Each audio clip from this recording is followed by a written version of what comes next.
नमस्कार मित्रांनो, स्वागत आहे तुमचं आताच्या ब्रेकिंग न्यूजमध्ये। मित्रांनो, शेतकरी बांधवांसाठी ही बातमी अत्यंत महत्त्वाची आहे। सध्या बाजारामध्ये बनावट खतांचा मोठ्या प्रमाणावर सुळसुळाट होत असल्याचं चित्र दिसून येत आहे। यामुळे शेतकऱ्यांची आर्थिक फसवणूक तर होतेच, परंतु पिकांचंही मोठं नुकसान होतं। त्यामुळे खतं खरेदी करताना शेतकऱ्यांनी अधिक सतर्क राहण्याची गरज आहे। बनावट खतांचा वापर केल्यास पिकांची वाढ नीट होत नाही, उत्पादन घटतं आणि शेतकऱ्यांचा खर्च वाया जातो। परिणामी शेतकऱ्यांना दुहेरी फटका बसतो। एकीकडे पैशांचं नुकसान आणि दुसरीकडे उत्पादनामध्ये घट। यामुळे खरी आणि बनावट खतं यामधील फरक ओळखणं अत्यंत आवश्यक झालंय। युरिया हे सर्वाधिक वापरले जाणारे खत असल्यानं त्यामध्ये बनावट माल मोठ्या प्रमाणामध्ये आढळतो। कृषी तज्ज्ञांच्या मते खरा युरिया ओळखण्यासाठी काही सोपे उपाय असतात।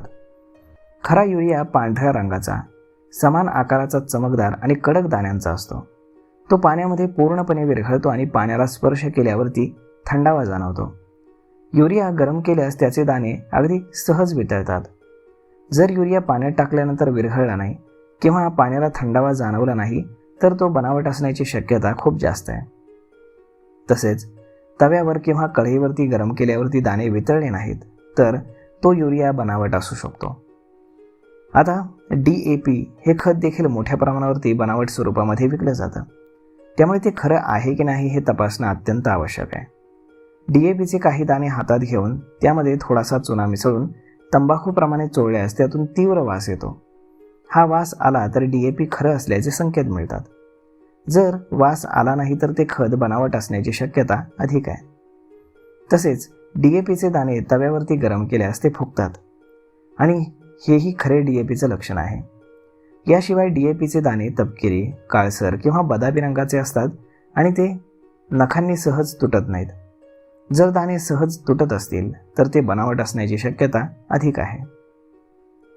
यासाठी शेतकऱ्यांनी खत खरेदी करताना नेहमी अधिकृत विक्रेत्याकडूनच खत खरेदी करावं। पॅकेजिंगवरती कंपनीचं नाव, बॅच नंबर आणि उत्पादनाची माहिती तपासावी। अत्यल्प दरामध्ये मिळणाऱ्या खतांपासून सावध राहावं, कारण ते बनावट असण्याची शक्यता खूप जास्त असते। तर मग मित्रांनो, अशा पद्धतीनं मार्केटमध्ये बनावट युरियाचा सुळसुळाट वाढलेला आहे। तर मग मित्रांनो, हा व्हिडिओ, ही माहिती तुम्हाला कशी वाटली हे तुम्ही मला कमेंट करून नक्कीच सांगा। आणि जर हा व्हिडिओ तुम्हाला आवडला असेल तर आपल्या जवळच्या मित्रमंडळींसोबत देखील हा व्हिडिओ तुम्ही शेअर करायला विसरू नका। धन्यवाद।